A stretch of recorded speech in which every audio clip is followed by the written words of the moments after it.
obstrucción de un vaso muy pequeño, el infarto chiquitito. Y estos dos son los que se trata en la neurología, sobre todo en la medicina. El cardioembólico, cuya causa el infarto nace del corazón, y el aterotrombótico, cuya causa nace de la obstrucción de la arteria. ¿Ya? Esta es la epidemiología. Ya hemos dicho que es la segunda causa de mortalidad. Primera causa de discapacidad y segunda causa de demencia. Ya hemos visto. El resto lo lee en su casa. La diapositiva se lo voy a enviar. ¿Está bien? Cuando ustedes hablan de accidente cerebrovascular, para acercarse, son tres aspectos, ¿no? Uno, ¿la presentación es aguda o la presentación es crónica? ¿Qué piensan?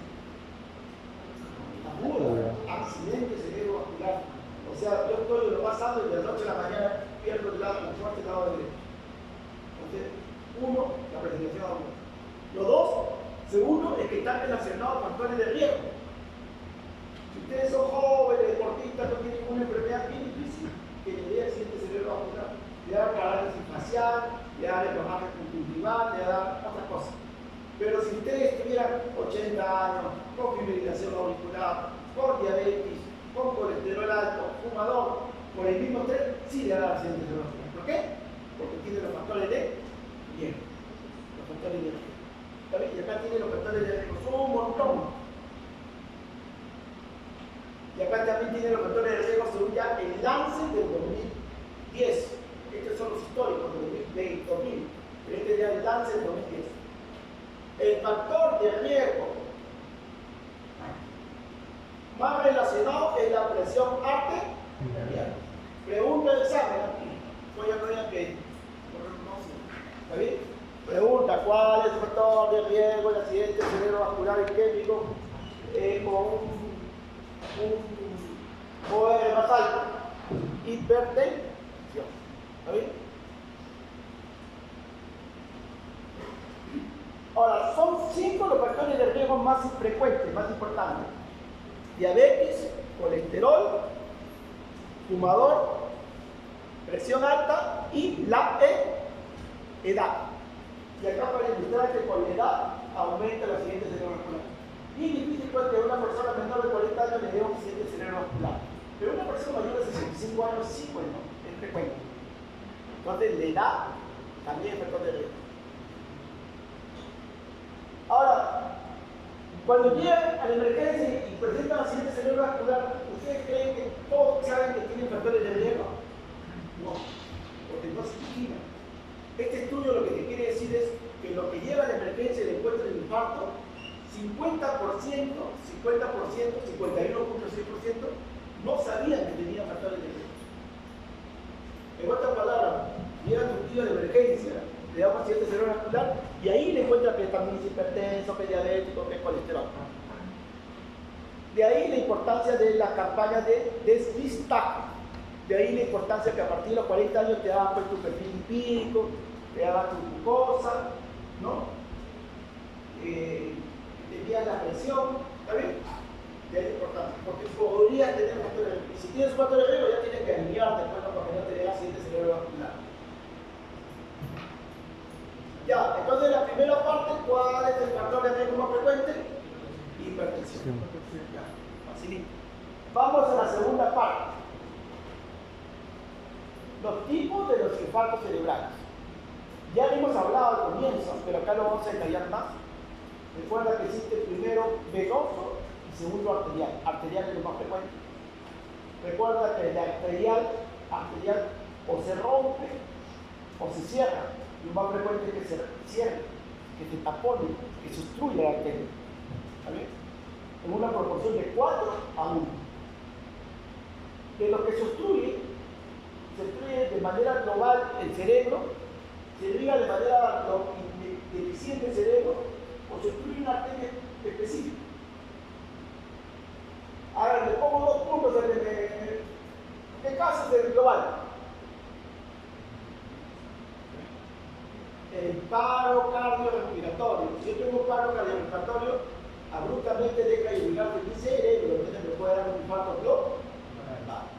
El paro cardiorrespiratorio. En cambio, este accidente cerebrovascular también puede ser transitorio, hemos dicho transitorio que no se abre, se recanaliza, o definitivo. Y volvemos a reiterar, estos definitivos son 5 tipos. Un grupo que no se sabe la causa, otro grupo de causa rara, los cánceres, las infecciones, enfermedades de colágeno, otro grupo de infartos pequeñitos, laterales, y recuerden que estos dos son los que más estudiamos. Si infartos se producen porque las arterias se están obstruyendo gradualmente en años, ¿no? En un proceso que se llama ateromatosis, ¿no? Ahí se llama infarto aterotrombótico. Le voy explicando. Ya probablemente ustedes ya comenzaron el proceso de ateromatosis por el consumo de colesterol, ya se están formando placas en sus arterias, pero de repente no es para nada significativo, de repente han construido solamente un 2% del 100% de sus arterias. Pero ese proceso por años y por décadas van cerrando poco a poco sus arterias.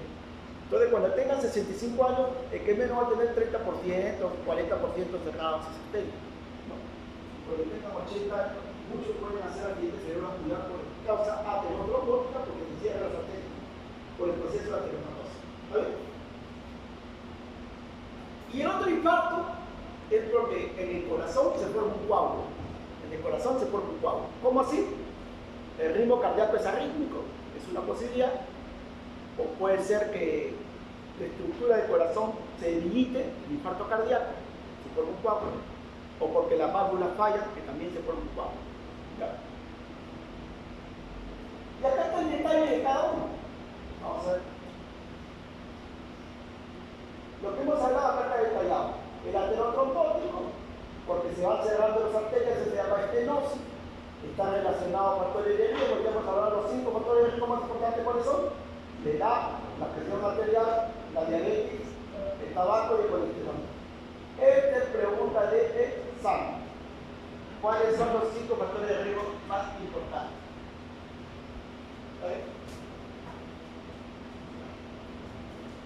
¿Cuáles son? Yo te voy a poner, por ejemplo, edad menos de 40 años, factor de riesgo. No te lo voy a poner difícil, te lo voy a poner fácil. Pero este es ya, y esto está relacionado con el edad del otro. Acá está el cardiólogo que hemos dicho que nace porque el corazón está fallando, por ritmo, por estructura, bueno, en fin. Acá está el pequeño vaso que hemos dicho chiquitito. Acá está el de causa rara, o el habitual, por ejemplo, enfermedades de colágeno, infecciones, neoplasias. Y también hay un grupo que no se sabe la causa. ¿Ya? Entonces acá la pregunta es los factores de riesgo. Yo creo que para fortalecer lo que estamos comunicando, miren, acá tiene el estudio de Batísima, 4.126 pacientes en una data de española. Y acá tiene los 5 grupos. El cristogénico, ¿cuál sería? ¿Cuál sería el cristogénico? Aterotrombótico, cardiobólico, lacunar, causa rara o causa indeterminada.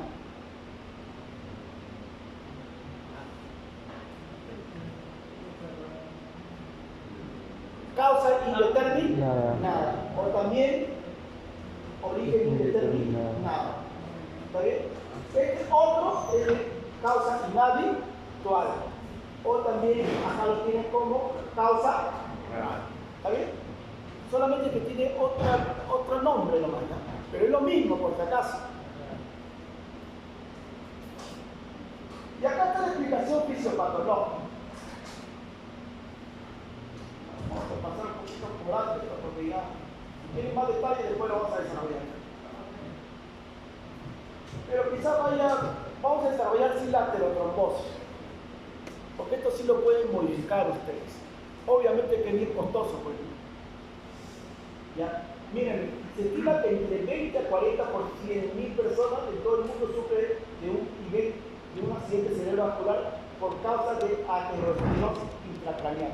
Por causa de que la arteria, acá tiene la arteria, acá tiene su luz. Esta arteria es un proceso de años, ¿no?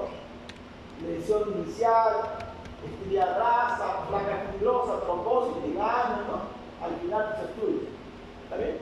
Esto por si acaso son años o décadas. ¿Ya?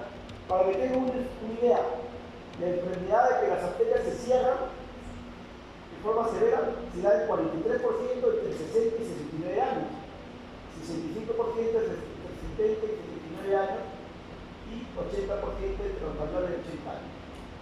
Entonces, si ustedes tienen 65 años, muy probablemente están en 40%. ¿Está bien? ¿Está bien? Y acá ustedes también tienen la arteria. Este es la luz de la arteria y este es lo que envuelve la arteria. La arteria tiene tres capas: endotelio, íntima y media. Y acá tiene todo el proceso de aterosclerosis, en la cual acaba con la formación de un trombo. Volvemos a existir, este proceso dura años. Quizás ustedes están por acá y yo quizás estoy por acá, más o menos. ¿Está bien? Y el abuelito de repente está por acá. ¿Ya? Entonces, la aterosclerosis, lo que estamos hablando acá, es la causa principal de que las arterias se estrechen, venosas. Hay otra, por acá, pero esta es la causa principal. ¿Ya? Y está relacionado con otros factores de riesgo. ¿Ya?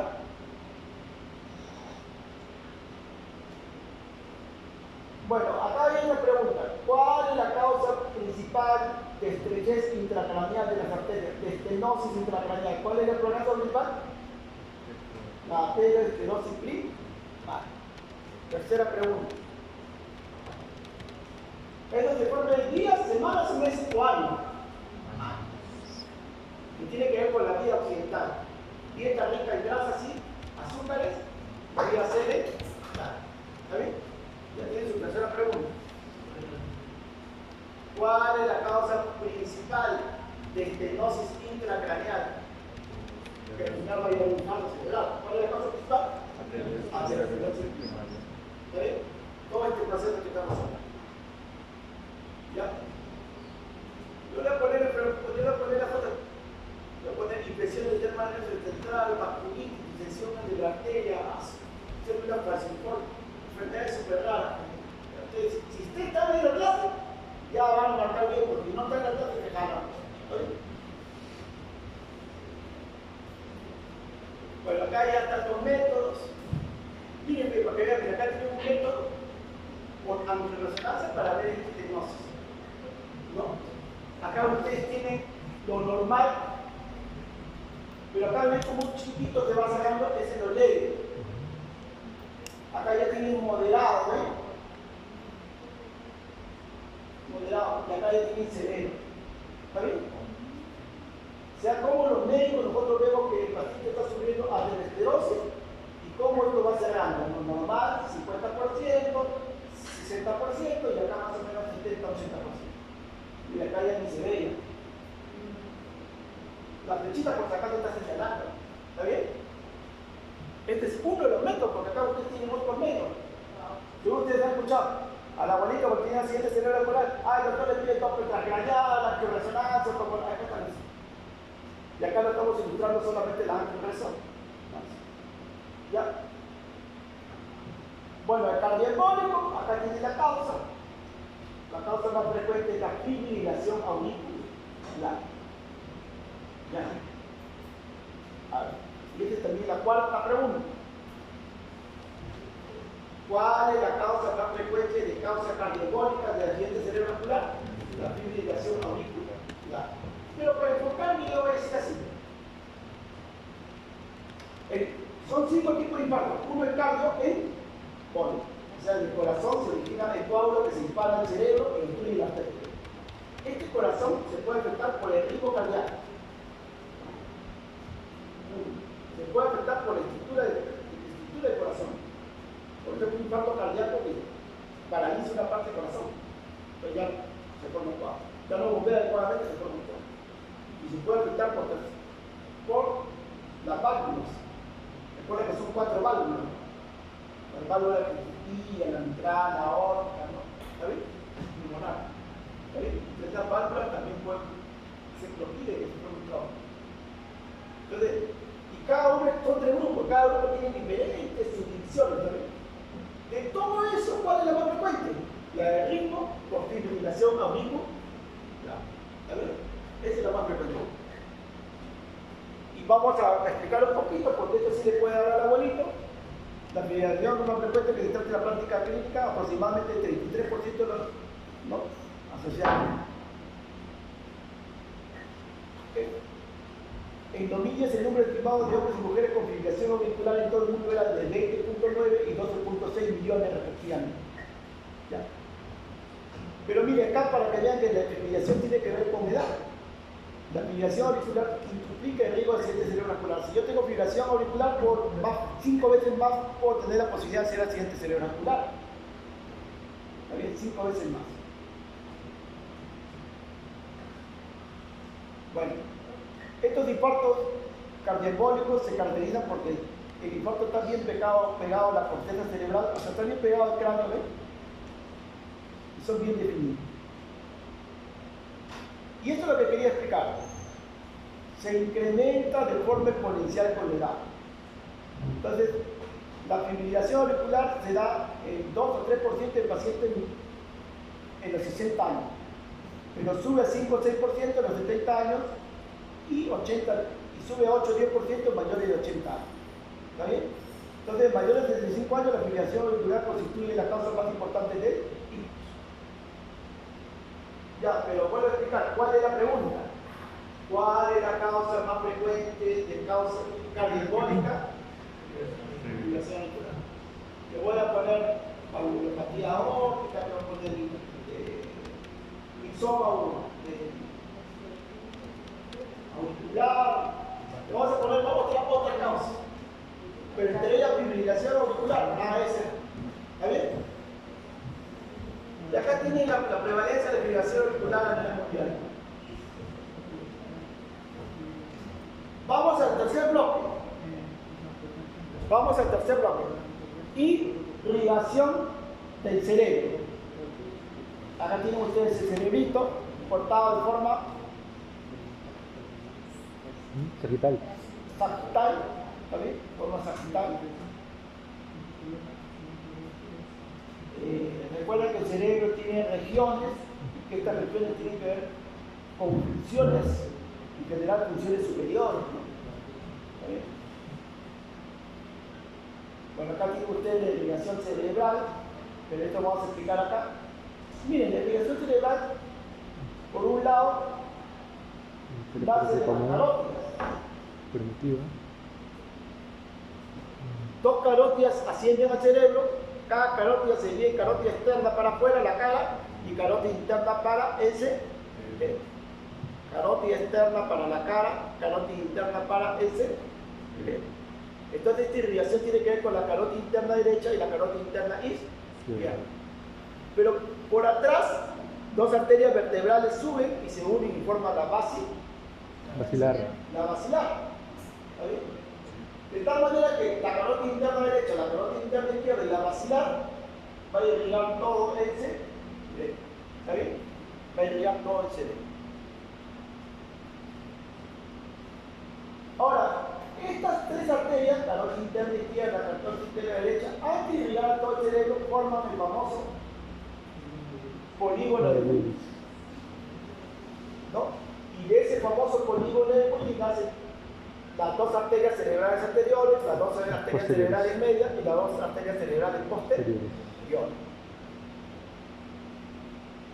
Y acá ustedes tienen la irrigación de la arteria cerebral media, que domina la cara lateral. La cara lateral del cerebro está dominada por la arteria cerebral media, que es el número 2. ¿Está bien?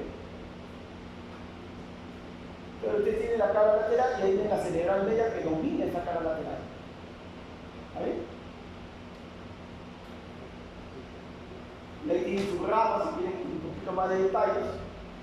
Pero ustedes acá ven la cara medial. ¿Qué corte es? Igual, sagital. Sagital. Es partido en dos el cerebro. Y lo estamos viendo por la parte medial. ¿Y qué arteria domina en la cara medial? ¿La anterior, la media o la posterior? Media. La anterior.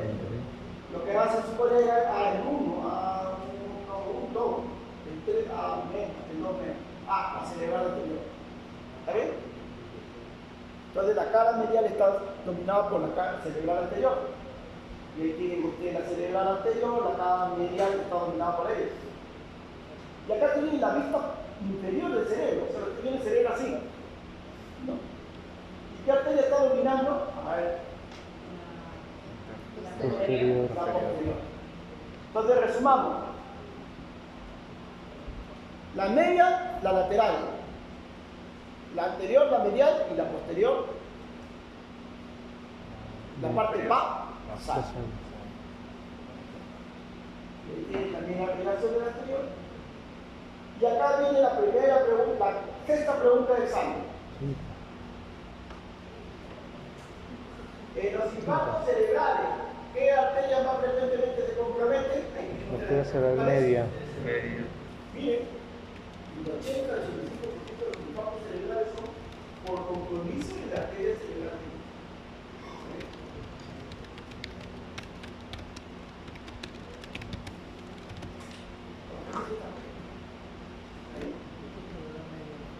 Arteria cerebral. Yo le voy a poner cerebral anterior, cerebral posterior, le voy a poner arteria cerebrosa superior, arteria vertebral. El cerebelo tiene otra irrigación especial, está irrigada por las cerebelosas. La italda. Estas 5 es la cerebrosa inferior posterior, esta de verde es la cerebrosa inferior anterior y esta es la cerebrosa superior. La arteria cerebral posterior, la arteria superior posterior.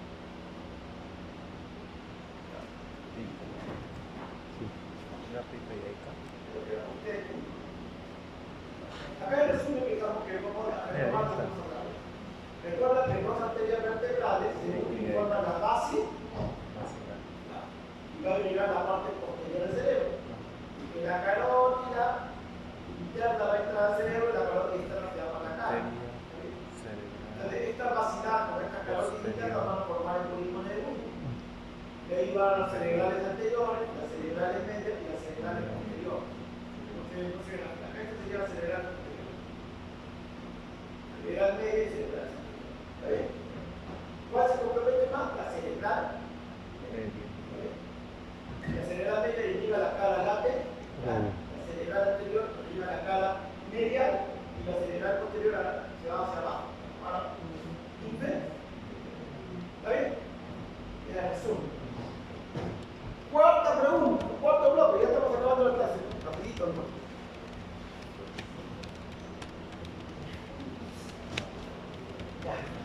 ¿Ustedes creen que el órgano que mayor demanda de sangre tiene es el cerebro, ¿no? Eso es lo que creen ustedes. También creen que el órgano que más irrigación por minuto es el cerebro, ¿no? También. Pero no es así, acá tiene la estadística verdadera. Galton 2016. El órgano que más demanda flujo sanguíneo es el hígado. Ya, 27% más o menos. ¿Está bien? No es el cerebro está entre el cuarto y quinto. Y el órgano que más, este es absoluto y este es ya relativo, ¿no? Que más demanda mililitros minutos por 100 gramos de peso tisular, ¿cuál es? El riñón. O sea, el riñón en relación al cerebro está 7 veces más irrigado. Así sería ese riñón, el cerebro. En cambio, el riñón 7 veces más. ¿Está bien? Para tener el concepto claro. ¿Está bien? Y el cerebro más o menos manda un 15% de todo el gasto cardíaco, lo que bombea el corazón. ¿Está bien? Acá está ustedes tienen el gasto cardíaco, lo que bombea el corazón, el cerebro más o menos un 15%. Lo que bombea el corazón, ¿no? Más o menos son 5 litros por minuto. Ahora, el cerebro, está bien, no es el que más demanda mililitros minuto, 100 gramos de peso tisular, pero sí es cierto que el cerebro solo vive fundamentalmente de los signos de glucosa. bombeado por el corazón. Solo vive eso. ¿Está bien? El oxígeno y la glucosa, bombeado por el corazón.